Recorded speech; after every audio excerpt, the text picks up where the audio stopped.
ازاي بدأت ذرية آدم وازاي تناسلوا بعد كده، وايه اللي حصل مع قابيل وهابيل؟ ويا ترى نجح إبليس تاني في غواية ذرية آدم؟ هنعرف كل ده في القصة دلوقتي. قابيل وهابيل مش أنبياء، بس قصتهم مهمة جدا.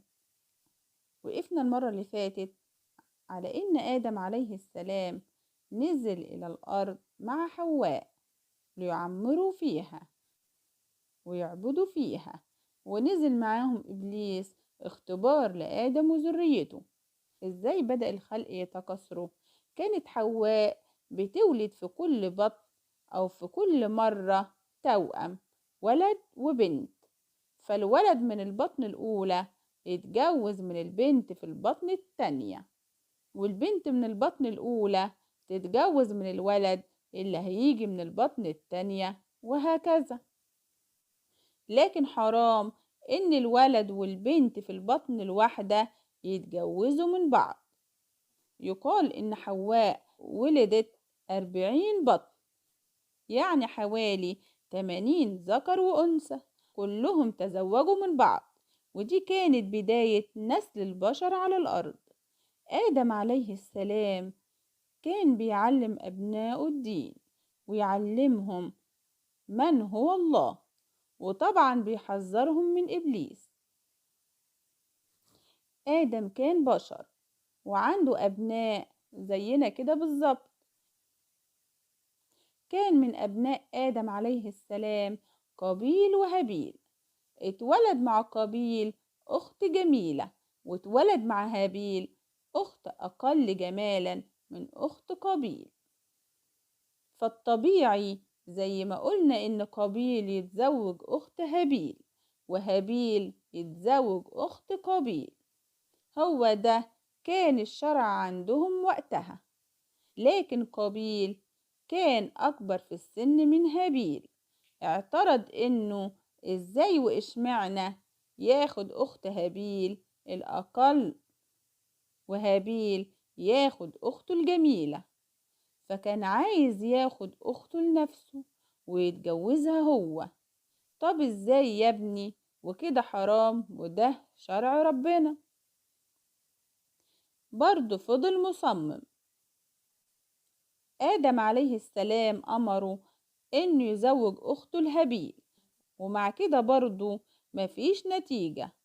ربنا هدى آدم عليه السلام لفكرة، وهي إن كل واحد منهم يقدم قربان لله. قربان يعني حاجة يتقرب بيها لربنا، واللي ربنا هيتقبل قربانه هو اللي هيتجوز أخت قابيل. هابيل كان بيشتغل في الرعي، وقابيل كان بيشتغل في الزراعة. هابيل دور على أحسن وأسمن كبش عنده علشان يقربه لربنا، وقابيل دور على أسوأ حاجة عنده وقربها لربنا. فربنا تقبل قربان هابيل، وكانت علامة قبول القربان إنها تنزل نار من السماء تحرق القربان ده.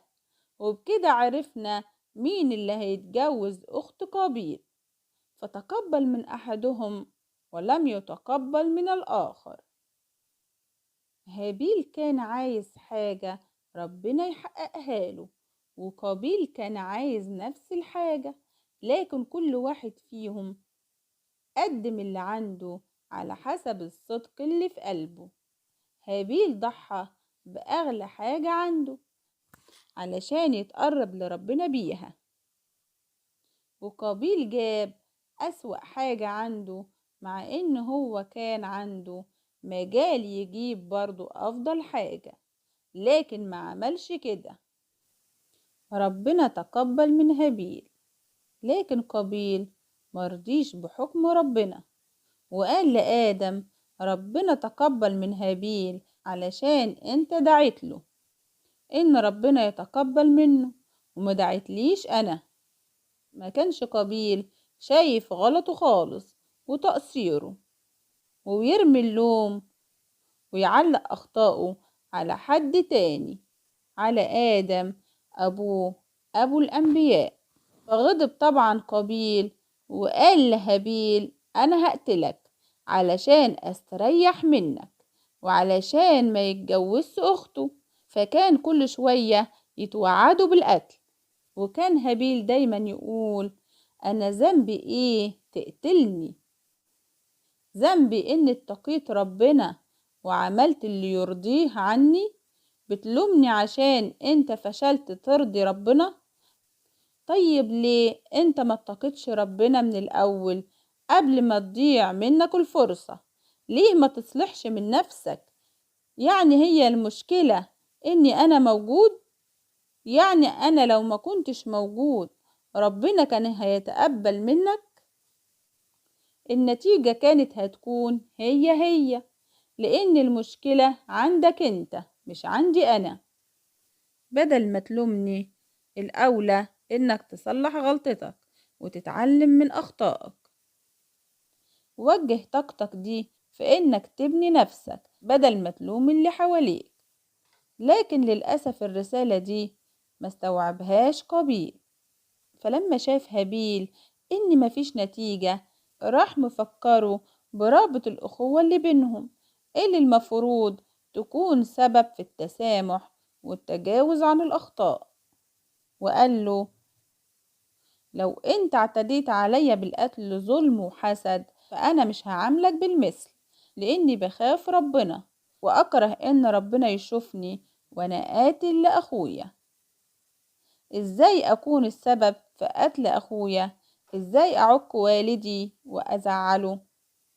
مفيش نتيجة برضه، وقابيل مصمم على قتل أخوه. فهابيل استعمل آخر حاجة عنده، وهو التخويف من ربنا ومن ناره ومن سوء المصير.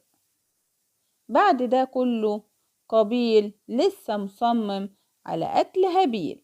منفعش الترغيب ومنفعش الاستعطاف ومنفعش الترهيب. فاضل ايه؟ مفيش في ايده حاجة يعملها.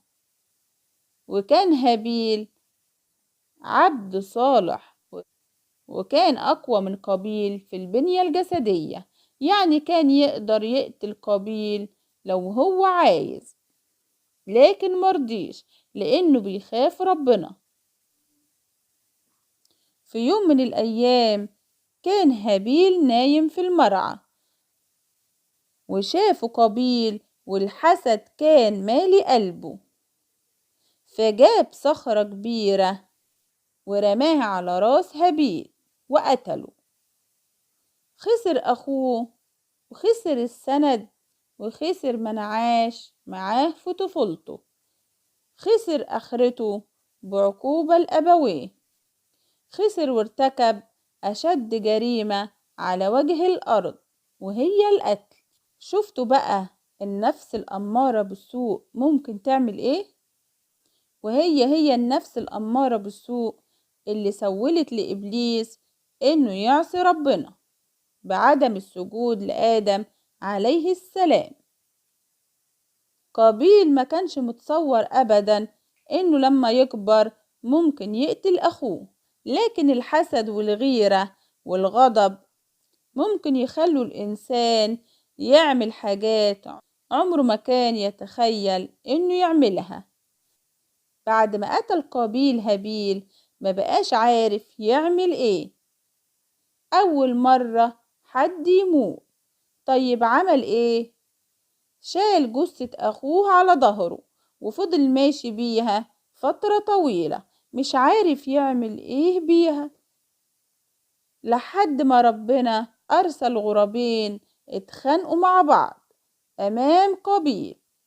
واحد فيهم قتل التاني، فاللي قتل أخوه حفر حفرة علشان يدفن فيها جثة الغراب المقتول ويعلم قابيل دفن الموتى.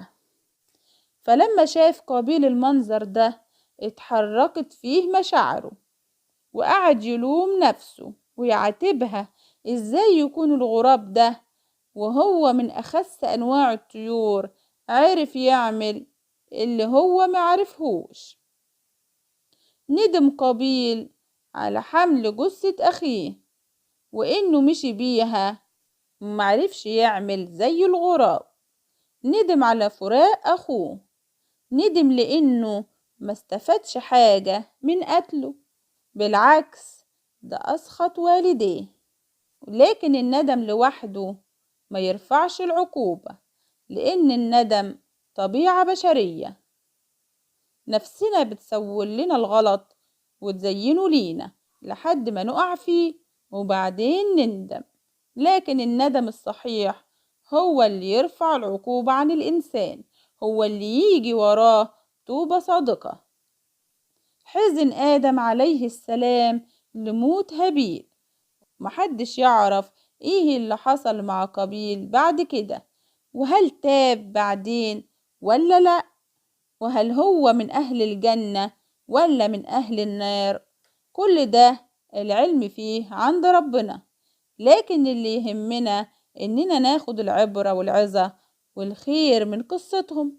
كل واحد يفكر بينه وبين نفسه، هل أنا زي قابيل ولا زي هابيل؟ إيه اللي حصل بعد كده؟ وهل الأرض فضلت على التوحيد؟ وهل في أنبياء بين نوح وآدم؟